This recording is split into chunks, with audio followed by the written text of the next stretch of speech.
Okay, everyone, welcome to my channel. So today I'm going to talk about how to write on a particular file. So there can be file of CSV format, there can be file of any Parquet format or any other.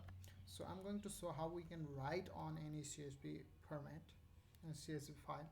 So for that we need a library like this, library tidyverse for this.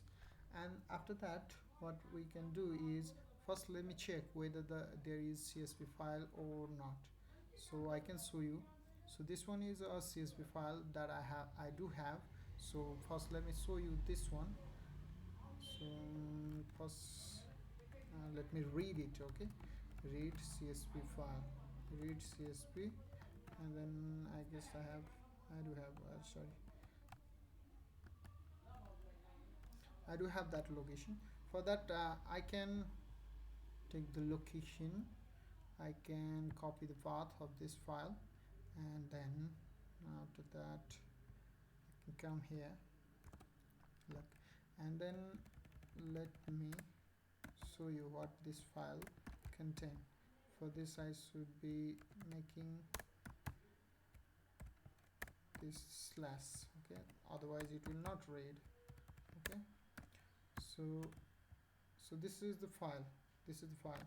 It has month, it has year, it has brand, item, and there are 7 rows and 5 columns.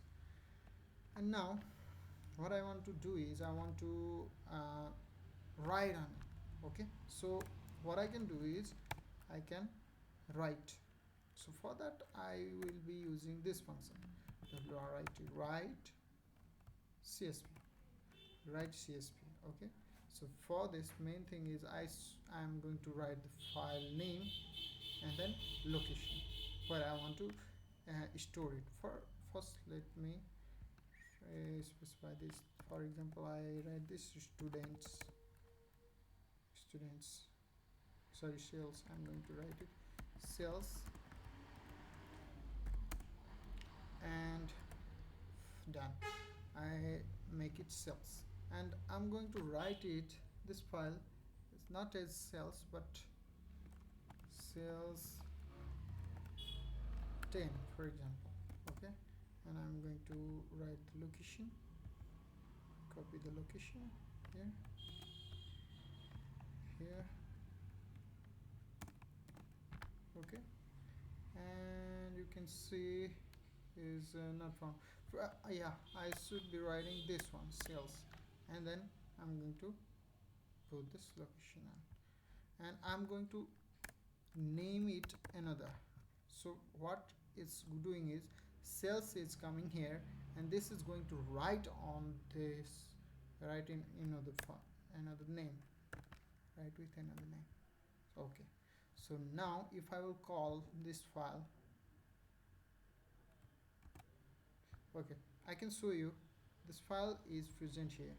You can see sales 10 is written from this file. I have write this, not using this dashboard, but I use this R program to write, and I can again read it, read underscore CSV, and I can copy. Okay, for example, I should be putting under this. Yeah, will it read? Obviously it has read. With this name and this name, file are same. Okay, this is how we can import the file. Thank you. Sorry, this is how we can write the